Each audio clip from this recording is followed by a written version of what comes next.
Hi అండి, అందరికీ నమస్కారము. నేను మీ వాణిశ్రీని. ఈరోజు స్టోరీ వచ్చేసి మనం ఇవ్వడం ఏ విధంగా నేర్చుకోవాలి, తీసుకోవడం ఏ విధంగా నేర్చుకోవాలి అనేది ఒక క్రిటికల్ పరిస్థితిలో మనిషి ఏ విధంగా ఆలోచిస్తాడు అనేది స్టోరీ అండి. ఇందులో మోరల్ వాల్యూ, ఒక మంచి మోరల్ వాల్యూ దాగి ఉంది. ఈ స్టోరీ ప్రతి ఒక్కరికి సంబంధించింది. ప్రతి ఒక్క మానవునికి, ప్రతి ఒక్క ఒక్కరికి కూడా ఉపయోగపడుతుంది. ప్లస్ మన జీవితంలో ఎప్పుడో ఒకప్పుడు ఇలాంటి సిచ్యువేషన్ని మనము ఫేస్ చేస్తాము. కాబట్టి అలాంటి సిచ్యువేషన్లో మనం ఏ విధంగా ఆలోచన తీసుకోవాలి, నిర్ణయాలు తీసుకోవాలనే దాని మీద ఉంటుందండి. కాబట్టి ప్రతి ఒక్కరు కూడా స్టోరీ వింటారని ఆశిస్తున్నాను. అయితే ఇక్కడ ఒక వ్యక్తి ఎడారిలో తప్పిపోతాడండి. ఎడారిలో తప్పిపోయి ఎడారి మొత్తం తిరుగుతుంటాడు. తను తెచ్చుకున్న నీళ్ళ బాటిల్ కూడా అయిపోతాయి. ఇంకొక 2 రోజుల్లో నీళ్ళు అయిపోతాయి అన్నమాట. అలా తిరిగి తిరిగి తన దగ్గర ఉన్న బాటిల్లో నీళ్ళు కూడా అయిపోయినాయి. ఎక్కడా కూడా మళ్ళీ తనకి నీళ్ళు అనేవి దొరకలేదు. మొత్తం ఎడారి మొత్తం కూడా పరిశీలించాడు. తన శక్తిని కూడబెట్టుకున్నాడు. అన్నీ కూడా ప్రయత్నాలు చేశాడు, కానీ ఎక్కడ కూడా నీళ్లు తనకి తాగడానికి దొరకలేదు. ఇక తను అనుకున్నాడు, ఇక నాకు ఆఖరి క్షణాలు, నేను ఇక చనిపోతాను. నాకు ఎందుకంటే ఈ ఎడారిలో నాకు ఎక్కడ కూడా నీళ్లు కానీ ఏమీ దొరకట్లేదు, కాబట్టి నేను ఇక బతకలేను అనుకున్నాడు. ఏం చేయాలో నిస్సహాయ స్థితిలో ఉండిపోయాడు. అక్కడ కూలబడిపోయాడు. అయితే ఆ కూలబడిపోయిన టైంలో ఏం చేయాలో అర్థం కాని పరిస్థితిలో దూరంగా ఒక గుడిసె కనపడ్డది. అతనికి అది ఒక భ్రమలాగా కనిపించింది. ఎడారిలో గుడిసె ఉండడం ఏంటి, అది భ్రమే అనుకున్నాడు. అది నిజమా భ్రమ అని తెలుసుకోవడం కోసము తన శక్తిని అంతా కూడబెట్టుకొని ఓపిక చేసుకొని ఆ గుడిసె దగ్గరికి వెళ్ళాడు. వెళ్ళేసరికి అక్కడ ఒక బోరింగ్ ఉన్నది. బోరింగ్ ఉండేసరికి తన ప్రాణం లేచి వచ్చింది. అమ్మయ్య, ఇక్కడ బోరింగ్ ఉంది, నా ప్రాణం నిలబెట్టుకోవచ్చు అనుకొని బోరింగ్ని గబా గబా గబా కొట్టాడు.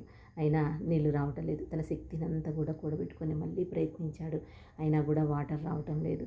ఇక నేను చనిపోతాను అని ఆయన డిసైడ్ అయిపోయి ఏం చేయాలో పరిస్థితుల్లో ఓపిక లేక అక్కడే కూలబడిపోయి ఇక ఆఖరి ప్రయత్నంగా చుట్టూ పరిశీలించాడు ఏం చేయాలని.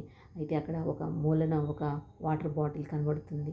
అప్పుడు వెంటనే ఓపిక లేకపోయినా చిన్నగా ఆ వాటర్ బాటిల్ దగ్గరికి వెళ్ళి ఆ వాటర్ బాటిల్ మూత తీసి తాగుదాం అనుకున్నాడు. తాగుదామంటే ఆ మూత అనేది చాలా గట్టిగా ఉంటుంది. గట్టిగా ఉండేసరికి ఓపిక లేకపోయినా కూడా ఆ మూతని తీసి తాగడానికి ప్రయత్నించేసరికి బాటిల్కి ఒక లెటర్ రాసి ఉంటుంది. ఈ బాటిల్లో నీళ్లు ఆ బోరింగ్లో పోస్తే నీళ్లు వస్తాయి, తర్వాత నీళ్ళు వచ్చాక ఈ బాటిల్ నింపి మళ్ళీ యథాస్థానంలో పెట్టండి అని అక్కడ రాసి ఉంటుందండి. ఇది స్టోరీ అండి. అంటే ఇక్కడ ఆయన ఏం చేస్తాడు అంటే, ఇప్పుడు ఆ బాటిల్లో నీళ్ళు తాగుతాడా, లేకపోతే బోరింగ్లో పోస్తాడా? మనము గినక ఆ క్రిటికల్ సిచ్యువేషన్లో ఉంటే మనం ఏం చేస్తామండి? ఆబ్వియస్లీ మనం అందరం కూడా మన ప్రాణం కాపాడుకోవడానికి ఆ నీళ్ళని తాగుతాము. కానీ ఇక్కడ ఆ వ్యక్తి తన ప్రాణాన్ని కాపాడుకోవాలా, లేకపోతే ఆ బాటిల్లో నీళ్ళు అందులో పోయాలా, ఏమీ తెలుసుకోలేని నిస్సహాయ స్థితిలో ఉండిపోయి ఏది ఏమైనా కూడా ఒక నిర్ణయానికి తీసుకొని ఆ బాటిల్లో నీళ్ళు బోరింగ్లో పోసాడండి. పోసి ఆ బోరింగ్ని కొట్టడం ఆలస్యము. ఎంత నీళ్ళంటే పాతాళగంగా పైకి ఉప్పొంగినట్టు నీళ్లు బడబడా బలబలా వచ్చేస్తున్నాయి అన్నమాట. తనిగా సంతోషపడి తన దప్పిక తీర్చుకొని తను తెచ్చుకున్న బాటిల్ నింపుకొని ఆ బాటిల్ నింపి మళ్ళీ అక్కడ పెట్టాడు. అంటే ఇక్కడ ఎడారిలో ఇలాంటి సిచ్యువేషన్స్ని ఎవరో ఒకరు ఫేస్ చేస్తుంటారు. అందుకనే వాళ్ళు ఆ బాటిల్లో నీళ్ళు పెట్టి అక్కడ లెటర్ పెట్టి ఉండొచ్చు. మళ్ళీ ఇలాంటి పరిస్థితి ఎవరికన్నా వస్తే మళ్ళీ అది ఉపయోగపడవచ్చు అని ఒక చిన్న కారణంతో ఆయన ఆలోచించి ఆ నీళ్ళని అక్కడ పోయడం జరిగిందండి. లేకపోతే ఆ నీళ్ళని ఒకవేళ తాగిందనుకోండి, బోరింగ్లో పోయకుండా, మహా అంటే ఎన్ని రోజులు బతుకుతాడు? ఒక 2 రోజులు, ఒక రోజు బతుకుతాడు. ఆ నీళ్ళు ఉన్న వరకు తాగి బతుకుతాడు. తర్వాత పరిస్థితి అదే అండి. అట్లా మనం కూడా ఆలోచించగలం. అక్కడ అది లెటర్ రాసి ఉందంటే దానికి అర్థం అంటే ఆల్రెడీ ఇలాంటి ప్రాబ్లమ్ని ఎవరో ఫేస్ చేసి పెట్టిపోయారేమో అన్న ఆలోచన నిజంగా మనకి వస్తే ఆ నీళ్ళని అందులో మనం పోస్తారండి చాలామంది.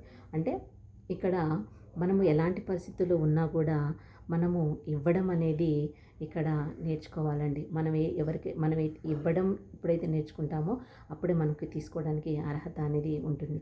ఇవ్వడం మనకి తెలియనప్పుడు, ఇవ్వడం మనం చేయలేనప్పుడు తీసుకోవడానికి కూడా మనకు అర్హత లేదు కదండి. కాబట్టి మనం ఇచ్చి ఏదైనా కూడా తీసుకోవడం అనేది నేర్చుకోవాలి. ఇక్కడ ప్రాణాపాయ స్థితిలో కూడా మనము ఇతరుల గురించి ఆలోచిస్తేనే మనం ప్రాణం పోయే స్థితిలో కూడా మనకి అది ఉపయోగపడుతుందని కూడా అర్థం చేసుకోవాలి.